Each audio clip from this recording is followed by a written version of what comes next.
오늘 말씀 함께 저번 주에 이어서 오늘 말씀 봉독하셨듯이 삼손 이야기를 조금 더 나누어 보려고 합니다. 자, 삼손은 사사기라는 성경에 구약의 성경에 기록되어 있는 12명의 사사 중에 마지막 사사입니다. 사사라는 것은 좀 이해하기가 어려우신 분들은 그 시대의 영웅 정도로 이해를 하시면 되겠습니다. 그 시대를 구원한 영웅, 그 정도로. 그래서 12명의 사사가 나와요. 사사기에. 그 중에 마지막 사사가 삼손입니다. 자, 사사기의 배경에 대해서 조금 부연 설명을 해드리자면, 사사기는 출애굽기에서부터, 그렇죠, 이스라엘 백성들을 하나님께서 모세를 일으키셔서 이집트에서 구출해 내시는 것으로 시작이 되죠. 출애굽기가. 그래서 홍해를 건너서 광야를 거치죠. 긴 시간이지만 어쨌든 광야를 거칩니다. 그리고 이제 어디로 들어가요? 가나안으로 들어가죠. 가나안으로 들어가서 이제 여호수아를 중심으로, 모세는 이제 가나안에 들어가기 직전에 죽고, 여호수아를 이제 중심으로 필두로 그 가나안 땅을 정복하는 이야기가 여호수아입니다.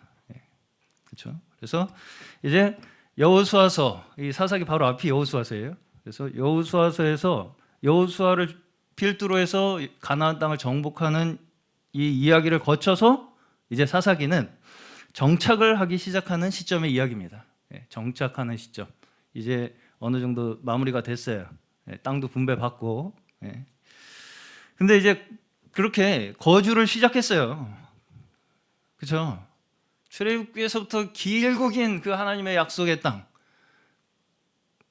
꿈속의 그 땅, 가나안, 그렇죠? 젖과 꿀이 흐르는 가나안 땅, 여기 이제 들어가서 이제 살기 시작했단 말이에요. 사사기에서부터. 근데 이제 사사기 1장을 시작하는 장면에서부터 뭐가 나오냐? 이런저런 이유들이 있어요. 그러한 여러 가지 이유들로 기존의 가나안에 살고 있던 민족과 결국은 같이 살게 됐다라는 내용이 사사기 1장이에요. 그래서 어떤 지파는 너무 적이 강해서 그래서 다 못 무찔렀고, 어떤 지파는 그냥 같이 이렇게 섞여서 일도 시키고 하다 보니까 같이 살게 되고, 뭐 이런 여러 가지 이유들로 가나안 민족들과 섞여서 살게 되었다라는 것이 사사기 1장의 내용입니다. 근데 이제 우리가 여기서 조금 사사기를 보면서 혼란스러운 게 뭐냐면, 이제까지 하나님께서 그렇게 이스라엘 민족에게 희망을 주고 약속을 주시고 내가 너에게 약속한 젖과 꿀이 흐르는 땅으로 인도하겠다고 하신 그 가나안 땅, 그렇죠? 가나안 땅만 가면 다 해결될 것 같은 그 생각이 드는데, 그렇죠?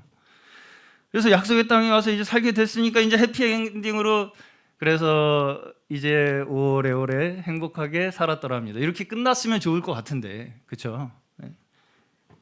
근데 여호수아에서 마지막 장면을 보면 꼭 어떻게 끝나냐면요, 여러분 이제 영화를 보시면 이 속편이 나오기 전에, 이제 속편이 있는 영화를 보면 그 전편에 마지막에 갑자기 악당이 뿅 살아나고 끝나요. 그러면 꼭 그 악당이 다시 나타나서 또 싸우는 내용이 그 속편에 나오죠. 그런 식으로 여호수아 마지막에 약간 뭔가 여호수아 마지막에 가나안에 들어가서 여호수아와 이제 이스라엘 백성들이 이렇게 이야기를 하는 그 내용 속에 보시면, 가나안 땅에 들어갔는데 이 사람들이 계속 뭔가 찝찝해요. 이방 뭔가 우상과 민족들과 이런 정리가 말끔하게 되지 않은 것 같은 그런 뭔가의 이 복선 같은 게 거기 있는 것 같이 보여요. 아니나 다를까 사사기에 가니까 그게 다시 붉어집니다.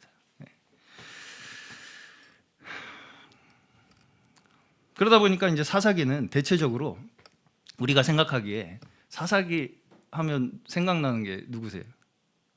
삼손이 제일 이제 일단 유명하고 그 다음에 기드온, 그렇죠. 그리고 또 뭐 드보라, 네.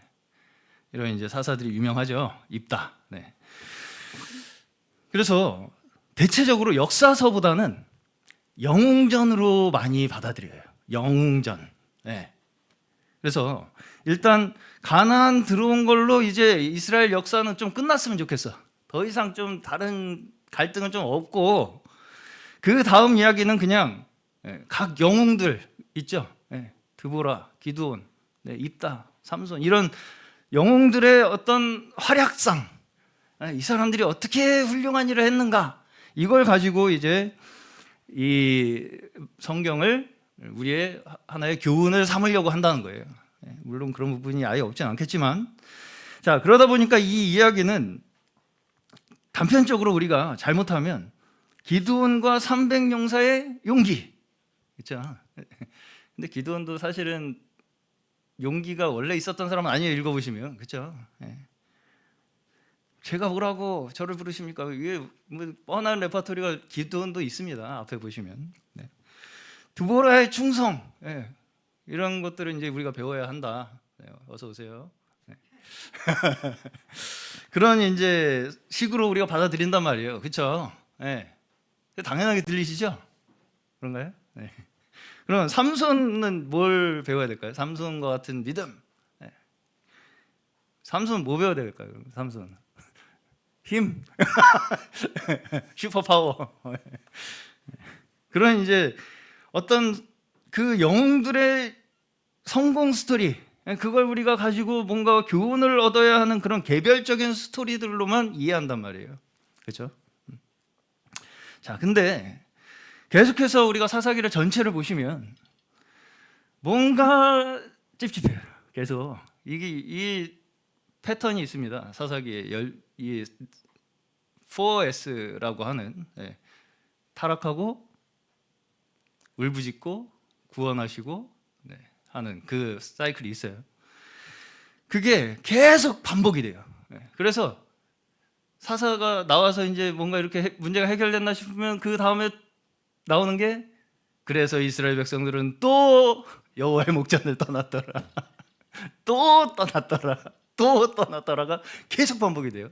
그러니까 그렇게 받아들이기에는 뭔가 화장실 갔다가 뒤처리 안 한 것 같은 찝찝한 느낌이 계속 있습니다. 그렇죠?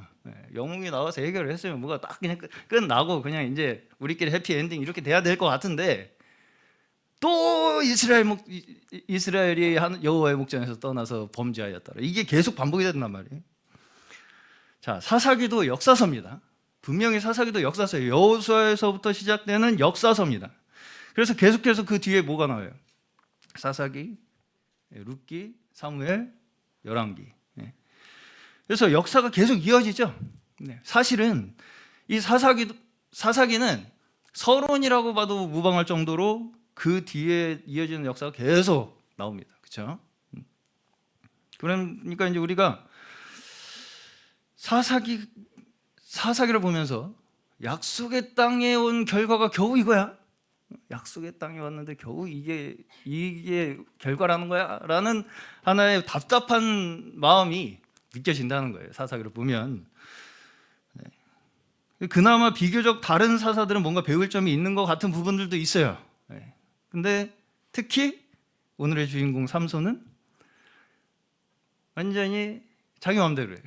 사고뭉치, 말썽꾸러기, 트러블 메이커, 완전히 트러블 메이커 같은 그 이미지 때문에 이 사람한테 우리가 뭘 배워야 할지 포인트를 잡기가 사실은 쉽지 않습니다. 그렇죠? 막 자기 멋대로 하는데 갑자기 하나님이 도와주시고 이런 식이에요. 삼손은. 자, 삼손은 사실상 마지막에 블레셋 신전 기둥을 무너뜨리면서 수천 명의 블레셋 사람들과 함께 죽은 것이 그의 업적이라면 업적입니다. 그렇죠? 자, 근데도 삼손 이야기는 사사기에서 4장이 할애될 정도로 굉장히 상대적으로 많은 분량이 할애되어 있습니다. 자, 그렇다는 건 이제까지 사사들이 가지는 의미, 더 나아가서는 사사기 자체가 사사기 전체가 뭘 의미하고 있는가를 삼손이라는 사사의 이야기로 마무리를 하고 있다, 이렇게 볼 수 있어요. 그렇죠?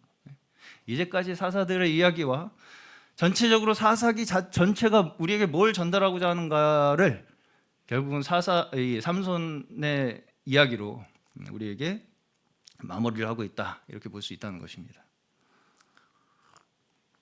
자, 삼손은 결국 마지막에 들릴라라는 블레셋 여자에 의해서 눈이 뽑히고 노예로 전락해 버립니다. 그렇죠? 그 얘기 다 아시죠? 겉으로 보기에는 너무나 비참한 상황에 처해요. 그렇죠? 완전히 절망적인 상황에 처한단 말이에요. 그렇죠? 그거는 뭐 우리가 어떻게 커버할 수가 없습니다. 포장할 수도 없고요. 눈이 뽑히고 노예가 된 그 상황. 근데 우리는 방금 우리 이진호 형님도 삼손하면 뭐예요? 배울 게 뭐라고요? 힘. 힘이라고. 슈퍼맨 같은 힘만 기억이 나요. 우리는 삼손이라고 하면. 그렇죠? 그리고 그런 어떤 초월적인 능력, 그렇죠? 사람이 가지지 못하는 그런 어떤 사람의 한계를 뛰어넘은 힘, 그런 능력으로 문제를 해결해야 될 것처럼 생각한단 말이에요. 삼손이라는 인물을 우리가 대할 때. 자, 근데 그런 건 삼손만 보더라도, 사사기 전체를 보더라도, 그리고 심지어 성경 전체를 봐도 초월적인 능력으로 문제를 해결할 만한 답을 우리에게 줄까요? 안 줄까요? 안 줘요. 초월적인 어떤 인간의 능력을 뛰어넘는 힘을 우리에게 주셔서 이 문제를 해결하도록 하는 어떤 그런 방법이 제시된 책이 아니라는 것입니다. 성경은. 왜? 사실상 성경은 사람이 이룰 수 있는 능력을 이야기하지 않기 때문이에요. 성경이 사람이 이룰 수 있는 능력이 무엇인가를 설명하는 책이겠습니까? 아니겠습니까? 아니겠죠, 당연히. 이게 너무 당연한 얘기예요. 그렇죠?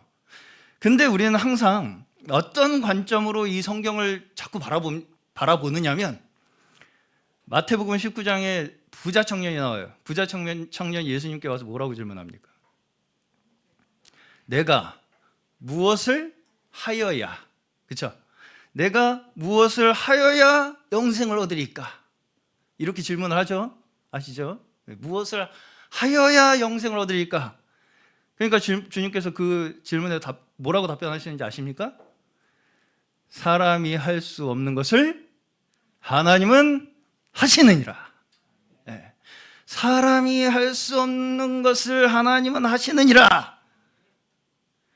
내가 무엇을 하여야 영생을 얻으리까? 사람이 할 수 없는 것을 하나님이 하신다고요. 그 접근 자체가 잘못됐다는 거죠. 그 접근하는 방법, 관점 자체가 잘못됐다는 거죠. 어떤 방법을 찾죠. 자꾸 내가 어떻게 해야 됩니까를 찾죠. 근데 주님께서 뭐라고 답변하세요? 네가 할 수 없는 걸 하나님이 하신다는 걸 좀 깨달아라. 이걸 말씀하시는 거죠. 자, 우리가 사사기가 어렵게 느껴지는 부분이 뭐냐면 자꾸 앞뒤가 맞지 않는 이야기가 반복되기 때문입니다. 다시 말해서 영웅이 나타났어요. 난세를 극복했어요. 그렇죠? 그러면 이스라엘에 이제 평화가 왔어요. 그러면 그렇게 그냥 쭉 가야 되는데, 그렇죠? 이게 이상한 거예요. 우리가 느끼기에 사실. 난세를 극복해서 영웅이 나타나서 그러면 쭉 가야 되는데 안 가. 또가 자꾸 나와. 또 이게 반복된다는 게 우리에게 이상하다는 거예요. 이스라엘 자손이 또 여호와의 목전에 악을 행했다. 이게 자꾸 나옵니다. 그러다 보니까 우리가 이 이야기를 영웅의 교훈을 배우는 이야기만으로 받아들이기에는 결말이 뭔가 석연치가 않아요. 그렇죠? 이렇게 따라하면 잘 될 거야로 배우기에는 잘 안 됐어. 그렇게 오래 안 가, 이게. 그렇죠? 유효 기간이 있어. 자, 약속의 땅 가나안에 와서 좀 문제가 있을 수 있다고 쳐요. 그래도 하나님이 영웅을 보내셨으면 좀, 기드온 정도 됐으면 좀, 우리가 다 존경하는 기드온, 이 정도 됐으면 한 방에 싹 해결하고 그냥 아름답게 딱 끝났으면 좋겠는데, 그렇죠? 끝이 안 나요. 끝이 안 나. 길질 겁니다. 계속. 그래서 이제 우리는 억지로 한 줄이라도 이렇게 해야 돼, 이걸 자꾸 교훈을 끄집어내려고 애를 씁니다. 이걸 보면서. 근데도 완전히 이 상황이 해결되지 않고 계속 문제가 반복되는 거 보면 또 뭔가 깨름직해요. 석연치 않고, 이게 뭐지? 이거 이렇게 하면 된다고 하는 것 같긴 한데 또 안 되네, 이게. 그러니까 자꾸 성경을 선택적으로 보게 되는 거예요. 선택적으로. 이게 이제 사실은 많은 이단들이 성경을 보는 방법입니다. 이걸 주의하셔야 돼요. 자기들의 방법대로, 그렇죠? 우리가 생각하는 그 방법대로 성경의 이런저런 부분들을 조합해요. 퍼즐 맞추듯이 딱딱 껴요. 그래가지고 재조합을 합니다, 성경을. 그래놓고 그게 성경의 말씀이라고 주장을 하는 거예요. 자기들이 구미에 맞는 성경 말씀만 이렇게 따가지고 잘라다가 편집을 해가지고 재조합을 한 다음에 그게 성경이라고 주장한다는 거예요. 다시 말해서 성경의 어떤 일부분만을, 그렇죠? 일부분에선 그렇게 얘기하는 부분이 있을 수는 있어요. 그럼에도 불구하고 그 일부분만이 하나님의 말씀이라고 주장하는 것입니다. 그것은. 그렇죠? 그렇죠? 네, 맞습니까? 이해가세요? 네. 그리고 이제 그 논리에 부합되지 않는 부분은 어떻게 해요? 슬쩍 넘어가요. 슬쩍 넘어가요. 없는 것처럼 그냥. 별로 중요한 말은 아니에요, 이건. 이런 식으로 이제 슬쩍 넘어간다고요. 우리도 많은 경우에 성경의 인물들을 대할 때에 어떻게 우리가 보기가 쉽냐면 고수의 비법을 전수받는 것처럼 보기가 쉬워요. 그 권법 뭐라 그러죠? 그 가르쳐주는 그 책. 그런 이제 하나의 내가 모르는 특별한 기술을 배워서 뭔가 문제를 해결할 수 있는 것처럼 받아들인다고요, 성경을. 내가 모르는 특별한 기술이 여기 있어, 성경에. 그래가지고 그걸 배우면 내가 문제를 해결할 수 있게 돼 라는 식으로 성경을 받아들이게 된다고요. 자, 근데 성경에서 그러면 나오는 이 이야기들이, 그렇죠? 기드온, 드보라, 삼손, 이런 사람들의 이야기들이 우리와 같습니까, 다릅니까? 같습니까, 다릅니까? 같아요? 같아요? 같죠. 같아요. 같은 얘기예요. 성경 전체가 내 얘기죠. 그렇지 않으면 성경이 우리에게 진리가 될 수 없어요. 성경 전체가 우리 얘기입니다. 사사기에서 볼 수 있는 것도 결국은 지금의 우리의 모습이에요. 자, 이스라엘 민족이 정신 못 차리고 같은 실수를 반복하는 게 누구의 모습이에요? 우리의 모습이죠. 걔네, 그 사람들이 멍청하고 무식해가지고 그러는 거예요? 아니죠. 우리도 그런 거죠, 지금. 그 모습을 통해서 우리도 그렇다는 걸 볼 수 있는 거죠. 그리고 사사들을 부르셔서 그들을 그 시대의 어떤 그 구원의 도구로 사용하시는 것도 누구의 모습이에요? 누구의 모습이에요? 우리의 모습이에요. 이거는 잘 공감이 안 가시나요? 사실은 다 우리가 가지고 있는 모습들이고 다 또한 받은 능력들입니다. 이게 삼손만 특별한 힘을 가지고 있는 게 아니고요. 우리도 이미 다 가지고 있는 것들이, 우리도 다 받은 것들이라고요. 이게 공감 안 가시나요? 자, 우리는 성경을 방법으로 배웁니까? 믿음을 배웁니까? 성경이 우리에게 방법을 가르쳐요? 믿음을 가르쳐요? 믿음을 가르치죠. 자, 여기서 우리가 한 가지 확실하게 알 수 있는 게 뭐냐면 하나님은 결코 쉬지 않으시고 그 손이 닿지 않는 것이 없으시다는 것입니다. 사사기를 통해서 우리가 알 수 있는 건 하나님은 그 상황이 어떻든지 간에 결코 쉬지 않으시고 그 손이 닿지 않는 것도 없으시다는 걸 우리에게 말씀하신다고요. 어려운 상황 속에서 우리를 버려두지 아니하시고 반드시 그 문제를 극복하기 위해 해결할 길을 마련해 주신다는 거예요. 그 하나님을 바라보도록 하시는 것입니다. 말씀이 여기에서 인간의 의도나 노력에 있는 것이 아니라는 것을 보여주는 것이 말씀의 첫 번째 목적이에요. 인간의 의도나 힘이나 노력에 있지 않다는 걸 말씀하시는 것이 모든 말씀의 첫 번째 목적이라고요. 사실은 우리의 어려움, 우리가 성경을 이해하는 데에서 겪는 어려움은 말을 이해하기 어려워서일까요? 아니에요. 한국말인데 뭐가 어렵습니까? 다 이해는 가요, 말이. 그렇죠? 읽으면 다 아는 말이, 모르는 단어는 뭐 사전 찾으면 아니까. 말 자체가 어려운 게 아니라고요. 뭐가 어렵겠습니까? 진짜 어려운 문제는 우리가 복음으로 분명히 성령의 능력을 받은 것 같은데, 그렇죠? 복음으로 우리가 분명히 성령의 능력을 받은 것 같은데, 근데도 여전히 우리의 현실에서 오는 혼란입니다. 그게 우리한테 어려운 거예요, 사실은. 그렇죠? 분명히 나한테 복음으로 인한 능력이 있어. 근데도 여전히 우리의 현실에서는 그것이 온전히 반영되지 못하는 그 괴리에서 오는 혼란. 이것이 우리가 어려운 거예요. 말이 어려운 게 아니고요. 사실 우리가 너무 복잡한 이 인생을 단순하게 풀려고 하니까 어려운 겁니다. 사실 복잡한데 원래는 성경은 인생의 문제를 쉽게 풀어주는 답안지가 아니에요. 절대 그렇게 생각하시면 안 됩니다. 인생을 이렇게 하면 쉽게 풀려라고 하는 답안지로 성경이 우리에게 제시된 게 아니라고요. 어떤 방법을 통해서 이렇게 하면 너의 문제가 쉽게 풀릴 거야 라고 하는 어떤 답을 우리에게 제시해 주기 위해서 성경이 쓰여진 게 아니라는 것입니다. 오히려 성경은 우리의 인생이, 우리의 생각이, 우리의 육신이 얼마나 복잡하게 꼬여 있는가를 말씀하시는 게 성경이에요. 이것을 대표적으로 보여주는 사사가 삼손입니다. 자, 오늘은 이제 삼손의 사건 중에서 수수께끼에 대해서 잠시 살펴보고 마치겠습니다. 사사기 14장에서는 삼손이 딥나라는 곳에 있는 블레셋 처녀가 갑자기 마음에 들어가지고 결혼을 하겠다고 떼를 쓰는 걸로 시작합니다. 그래서 이제 그 처녀를 만나러 블레셋으로 가는 길에 사자를 만나요. 사자. 그래서 여기서 이제 첫 번째 삼손의 괴력이 나옵니다.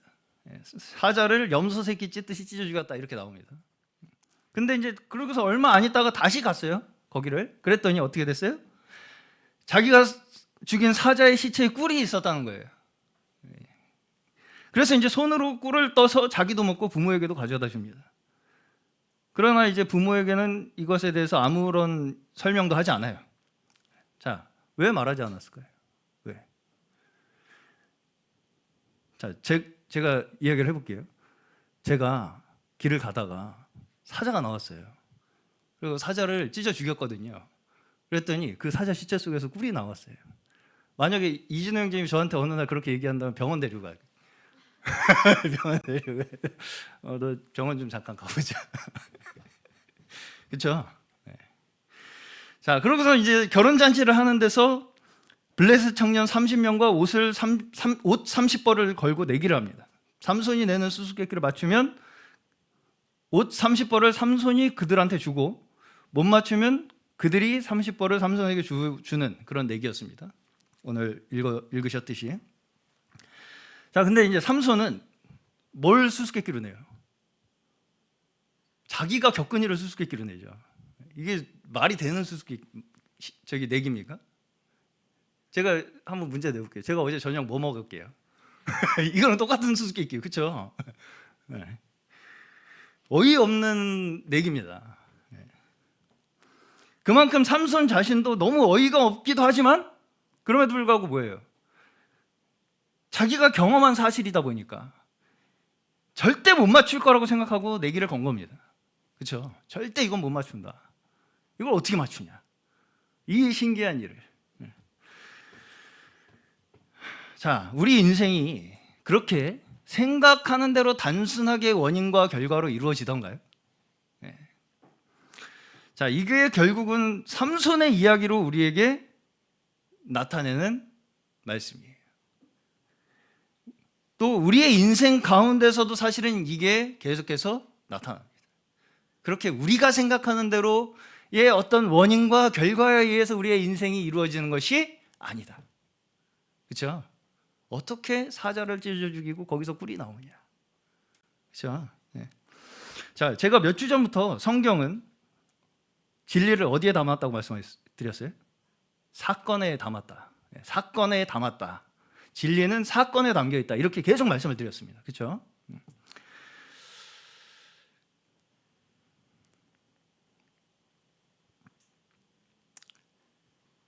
진리라는 것이 마치 머릿속에서 뭔가 우리의 논리적으로 조합해서 거기에 있는 것이 아니라 사건 자체에 있다는 거예요. 진리가. 그렇죠? 네. 자, 저는 가끔 이제 이렇게 사람이 많은 곳을 가서 드는 생각이 있어요. 혼자 이상한 생각을 하는 건지 모르겠지만 언제부터 자기들이 거기에 있겠다고 하고서 있었다고. 그렇죠? 언제부터 여기에 있기로 해서 있었다고. 참 원래 있기로 한 것처럼 자기 소견대로들 잘 살고 있구나. 그런 생각이 들어요. 네. 언제부터 이 세상에 존재하게 됐다고 해서 참 자기가 원래 여기에 있어야 할 것처럼 잘들 사는구나.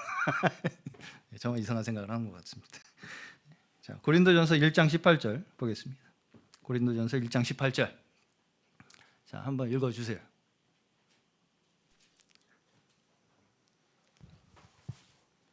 십자가의 말씀이 멸망할 자들에게는 어리석은 것이지만 구원을 받는 사람인 우리에게는 하나님의 능력입니다. 아멘. 멸망할 자들에게는 뭐라고요? 십자가가? 어리석은 거죠. 어리석은 게 뭐예요? 어리석은 게 말이 안 된다는 얘기예요. 말이 안 된다는 얘기예요. 사람들이 보기에는 이게 십자가의 말씀이 말이 안 된다는 얘기입니다. 그렇죠? 네. 어떻게 사자를 사람이 죽이냐? 네. 그리고 어떻게 그 사자 시체에서 꿀이 나오냐? 네. 근데 그 일이 누구한테 벌어졌어요? 삼손에게 벌어졌죠. 그렇죠? 네. 자, 여기서 삼손이 뭘 잘했고 잘못했고의 이야기가 여기 주제가 아닙니다. 그렇죠? 삼손이 뭘 잘했고 잘못했고가 이 삼손의 이야기에서 우리에게 하고자 하는 말이 아니라고요. 그러면 삼손처럼 그렇게 살지 말라는 건가요? 그렇게 살으라는 건가요? 둘 중 하나는 골라야 될 거 아니에요. 삼손처럼 살지 말라는 거예요? 살으라는 얘기예요.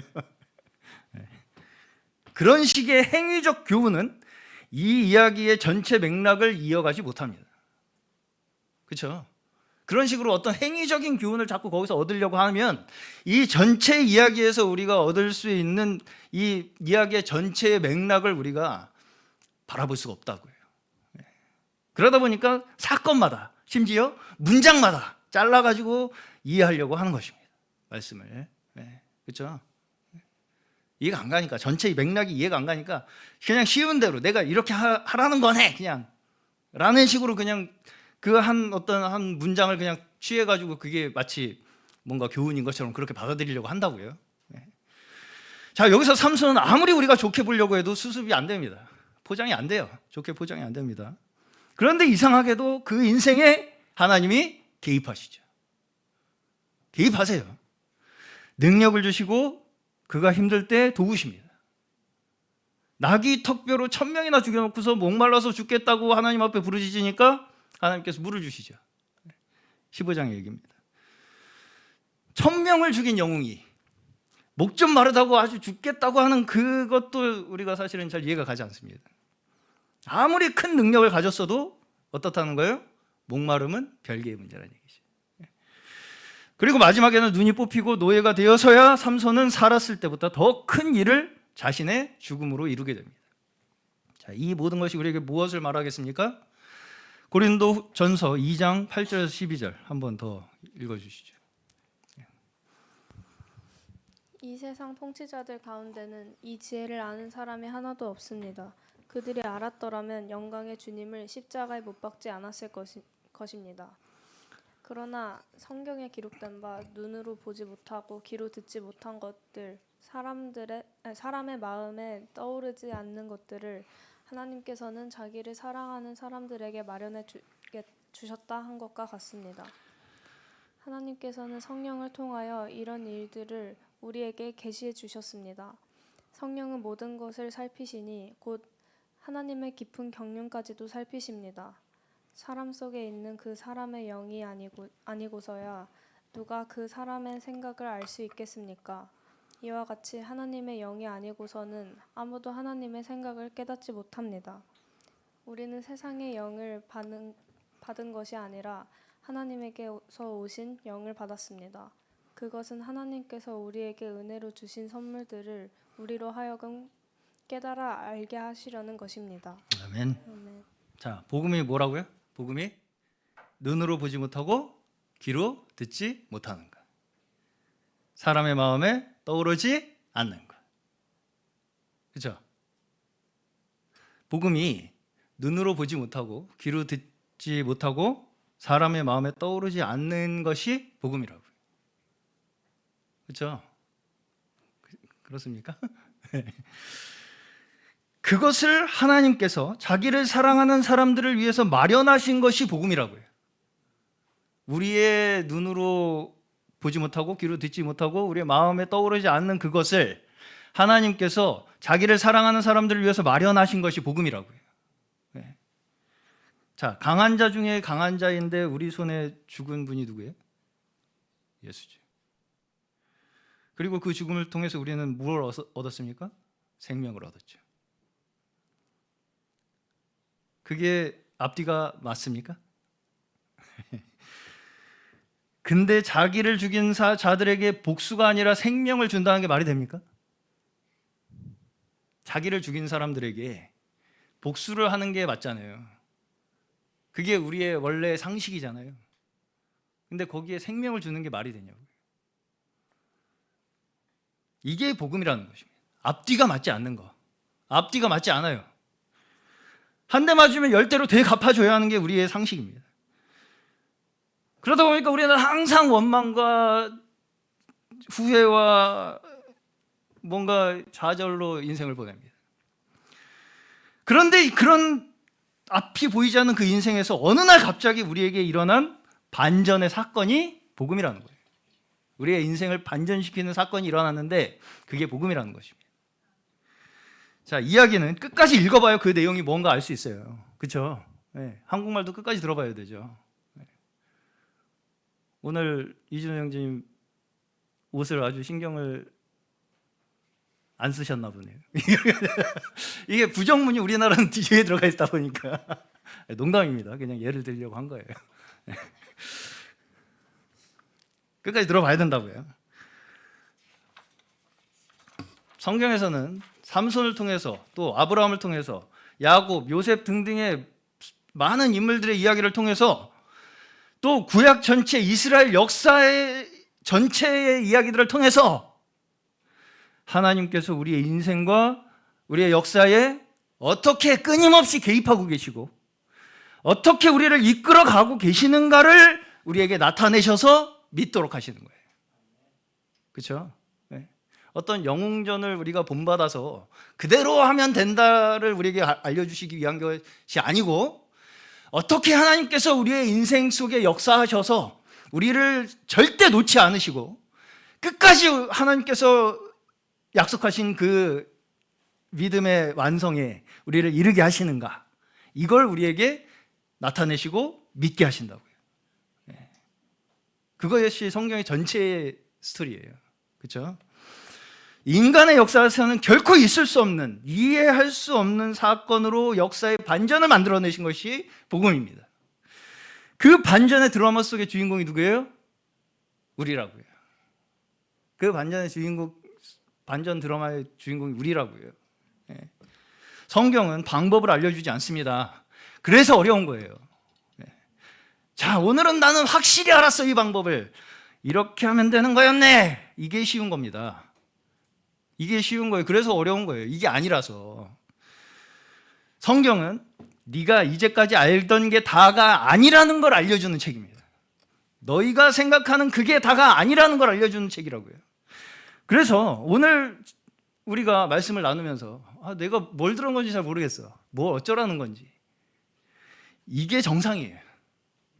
사실 아, 내가 이제까지 생각하는 게 다가 아니었구나 만 아시면 얻어가시는 겁니다.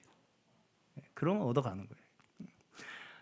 성경이 내가 이걸 몰랐었는데 오늘부터 이 방법대로 하면 되겠네, 이걸 우리에게 가르쳐주는 무술교본이 아닙니다.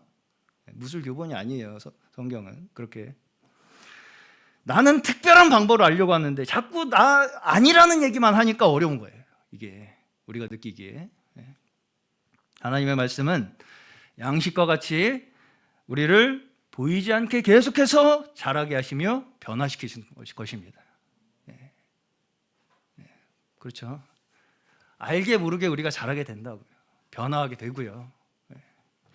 우리의 믿음은 우리의 인생 전체를 통해서 개입하시고 이끄시는 하나님을 믿는 것이 되어야 합니다. 하나님께서는 우리를 결국 그 믿음의 완성으로 이끌어가고 계시다는 것을 우리가 믿는 거예요.